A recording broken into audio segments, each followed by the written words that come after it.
家人们，欢迎来到我的婚介所哈，我是丽姐，超开心大伙来听相亲故事。感谢宝子们订阅，要是故事精彩，可别忘了打赏，请丽姐喝杯茶哟。今天必须给大家唠一个让丽姐哭笑不得的相亲故事。这不，前两天来了个35岁的小姐姐，那颜值和学历双高，在某知名企业当高管，年薪50-60万呢。一进门就跟我说，丽姐，我现在事业稳了，是时候找个合适的另一半啦。我当时就心想，哎呦喂，可算开窍了。要知道这小姐姐啊，5年前就来找过我，那时我就劝她别太挑，趁年轻赶紧定下来。结果呢，人家说要专心搞事业，30岁之前不考虑结婚。好家伙，这不一晃就35了，但人家的要求那也是蹭蹭往上涨啊。宝子们猜猜她提了啥条件？且听丽姐慢慢道来。首先呢，对方必须是985或者211毕业的，最好还有国外留学经历。工作方面至少得是 BAT 这种大厂的中层及以上管理人员，或者知名企业的总监级别。年收入必须超过他，也就是80万以上。年龄嘛，最好比他小2岁，最大不能超过他2岁。身高要求180以上，长相得是帅气阳光型的。重中之重是对方必须没有婚史，家里最好是独生子，父母得是知识分子，房子车子都得有，最好是市中心的大平层。我一听就想笑，还得憋着。你说这要求简直比给自家招女婿还挑剔。我温柔地问他，小姐姐啊，你说这些条件，在咱广州这么大的相亲市场里，符合的能有几个呀？他还一脸理所当然地说，丽姐，我觉得我条件也不差啊。我这么优秀，找个门当户对的不过分吧？我心里那叫一个急啊！这哪是门当户对的事儿，这是想找个全能型选手啊！而且你都35岁了，还找比自己小的优质男，这不是把自己往坑里推吗？但我还得耐着性子跟他分析。我说，妹子啊，你说的这些条件呢，确实都挺不错。可啊，现在这市场行情，你得考虑实际情况。你要找的这种条件的男生，大多数早就成家了，剩下的单身那肯定也是抢手货，又咋会专门找个比自己大的姐姐呢？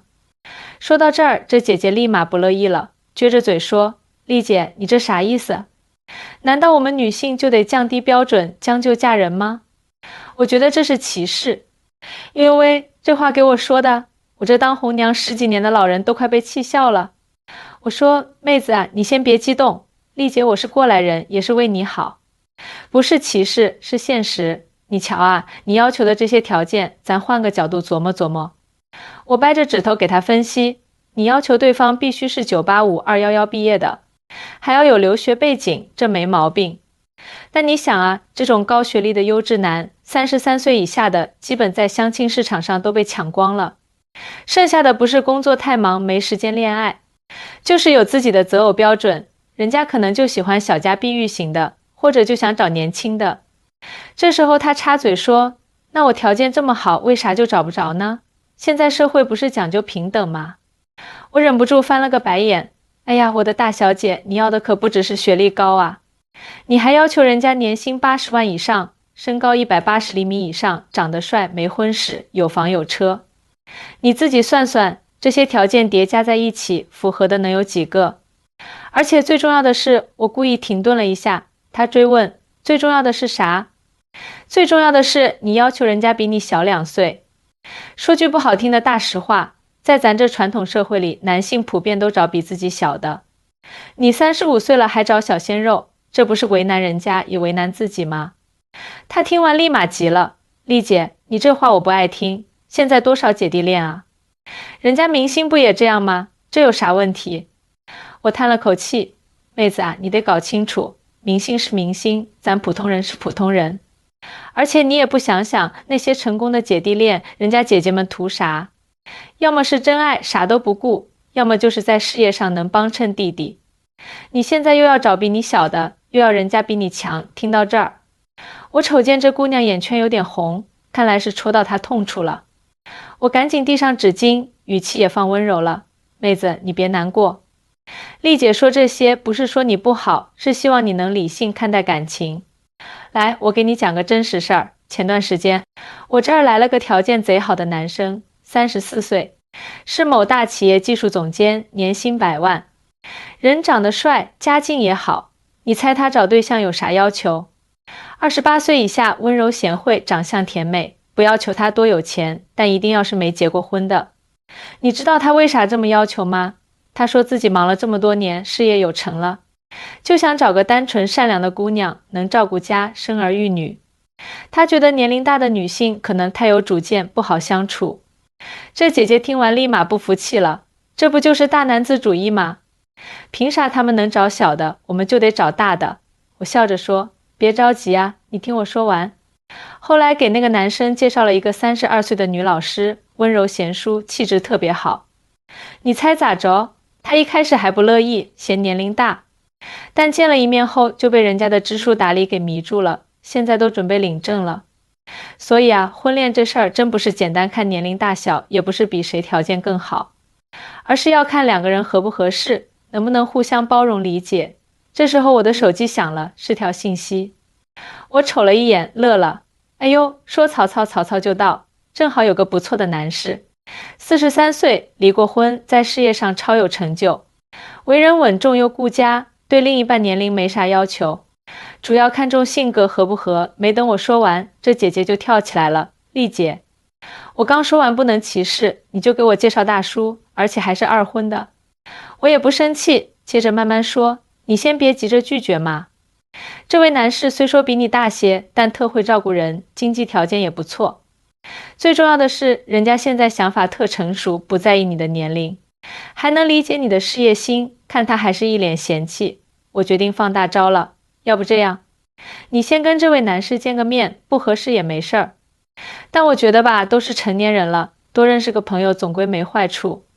而且啊，我瞅着这位姐姐说，你都35岁了，再不变变择偶标准，只怕真要成婚恋市场的炮灰了。你瞅瞅现在的年轻姑娘，27、8岁就开始相亲了，哪像你这样，非得等事业有成了才开始。结果呢，错过了最好的年龄段。这话可把这姐姐给惹急了。丽姐，你这话说的好像我们年纪大点的就得将就似的。我宁愿单着，也不随便找个人应付。我立马拍案而起，哎呦喂，我的大小姐，你这思维太极端了。谁说让你将就了？我是让你实事求是，理性看待婚恋问题。你瞅瞅你现在这想法，不是极端的很吗？又要找比你小的，又要条件比你好的，这不是自己跟自己过不去吗？你想啊，一个条件贼好的男生，为啥非得找个比自己大的呢？人家完全可以找个年轻漂亮的小姑娘啊。你自己换位思考一下，要是你是男生，你会咋选？这时候这姐姐终于冷静下来了，小声说，可是丽姐，我这么多年专注事业，不就是为了能找个条件好的吗？我摇摇头，傻姑娘，你得搞清楚，婚姻可不是做生意，不是看谁条件更好，而是两个人要互相理解，互相包容。那位43岁的男士虽说2婚，但人家经历过婚姻，更懂得珍惜，也更体贴。你为啥不给自己个机会呢？经过我这么一番开导，这姐姐终于同意见面了。结果你们猜咋着？两个人一见面居然聊得特别投缘。那位男士不但事业有成，还特别会照顾人，压根不在意这姐姐的年龄，还贼欣赏她的事业心。最让人意外的是，这位男士的前妻是因为车祸去世的，所以他一直特珍惜缘分。见面后，他对这姐姐的直率坦诚特欣赏，觉得比那些小姑娘有内涵多了。现在可好，两个人已经开始约会了，据说感情发展的相当不错。这不，前2天还专门来请我喝喜茶呢。所以啊，各位姐妹们，在择偶这事儿上，可千万别把自己眼光局限得太死。年龄不是事儿，婚时也不是事儿，关键是看两个人是不是真合适。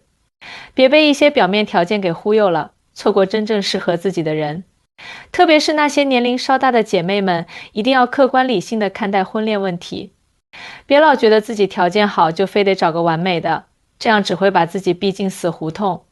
真正的幸福是建立在互相理解、互相包容的基础上的。好啦，今天的故事就讲到这儿，希望各位姐妹们都能找到自己的真命天子。别忘了点赞关注啊，下期我还会给大家带来更多精彩的相亲故事。